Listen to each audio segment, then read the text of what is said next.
Sir, अक्सर करके देखा जा रहा है कि सरकारी एम्बुलेंस से मरीज प्राइवेट अस्पतालों में जा रहे हैं। एसएन के नाम पर कह दिया जाता है कि जगह नहीं है, तो इस पर स्वास्थ्य विभाग की तरफ से क्या किया जा रहा है? देखिए, जहाँ पे भी अगर एसएन में कोई भी लेके आएगा 108 102 तो उसे वहाँ रिसीव होगा, और अगर जो भी चीज़ है उस पर लिखा होगा। कोई भी 108 102 इसलिए नहीं अलाउड है कि वो किसी भी मरीज को सरकारी से प्राइवेट चिकित्सालय ले जाए किन्हीं भी परिस्थितियों में। एक नया मामला हाँ, ईएस हॉस्पिटल का आया है। बिल्कुल। वो जो मामला हम कल मेरी कंप्लेनेंट से भी बात हुई है, और वहाँ उसने ये बताया कि हाथरस में किसी मतलब स्टाफ ने 108 बुलाया था, जहाँ से वो बैठकर इधर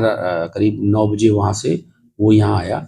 और वो कहीं नहीं गया, वो सीधे उस हॉस्पिटल से 100 मीटर दूर उस मरीज को उसने उतार दिया, और उसके बाद वो वहाँ से चला गया। आज हमारी टीमें बन गई हैं, और इवन इंचार्ज भी जा रहे हैं इसमें, और इंचार्ज जो एम्बुलेंस देख रहे हैं उनके साथ एक हॉस्पिटल के, और जहाँ तक कि पैसे और अन्य चीज़ों की जांच अन्य चिकित्सक द्वारा किया जाएगा, उसके लिए हम एक स्पेशलिस्ट भी रखेंगे कि किन परिस्थितियों में वहाँ पे वो एम्बुलेंस चालक ने उसको दिया। इसके लिए जो मंडलीय इनके सुपरवाइजर होते पर्यवेक्षण कर रहे हैं, उनको इन्फॉर्मेशन भेज दी गई है, और उसकी जीपीएस जो लोकेशन है वो सारी निकाली जा रही है, और जो भी होगी कठोर से कठोर कार्रवाई की जाएगी, जिससे कि उस ऐसे एम्बुलेंसेस को, अभी जैसे आपने कहा कि एक प्रकरण मथुरा का भी सेम संज्ञान में था, क्योंकि यहाँ पे बहुत सारे बाहर के जनपद के लोग आते हैं, और ये सारी एम्बुलेंस अगर आप देखें तो या तो राजस्थान में रजिस्टर्ड हैं या किसी अन्य जनपद में रजिस्टर्ड हैं, इसलिए लोकल लेवल पे इन पे कार्रवाई करना थोड़ा कठिन हो जाता है। फिर भी हम लोग प्रयास यही कर रहे हैं कि जो सीसीटीवी जिन चिकित्सालयों में इस तरह का है, अगर उनकी सीसीटीवी में इस तरह की चीज़ें नहीं आएंगी तो हम उनके विरुद्ध भी कार्रवाई करेंगे, क्योंकि पहले पूर्व में भी ये कहा जा चुका है कि सब लोग को अपनी सीसीटीवी को ठीक और दुरुस्त रखना है। जी, लेकिन लगातार देखा जा रहा है कि कमीशन बेसिस पर मरीजों को डाला जाता है अस्पतालों में। ये आज और ये कल की प्रक्रिया नहीं है, काफ़ी समय से इस चीज़ पे हम लोग ध्यान दे रहे थे,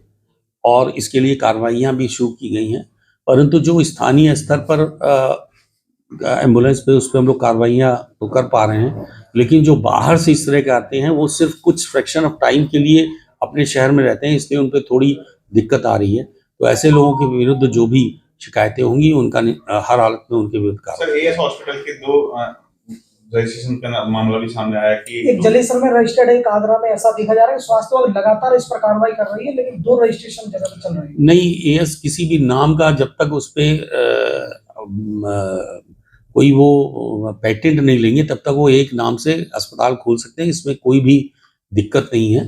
परंतु एक चिकित्सक 2 अस्पतालों में काम नहीं कर सकता। यानी वो अगर वो जालौन में और यहाँ सेम चिकित्सक है और इसकी सूचना में प्राप्त होती तो एक काम तत्काल निरस्त है। बताया जा रहा है कि अर्जुन हॉस्पिटल में भी इन्हीं के कागज लगे हुए हैं, इन्हीं के नाम से। बिल्कुल, हम लोग एफिडेविट दे रहे हैं।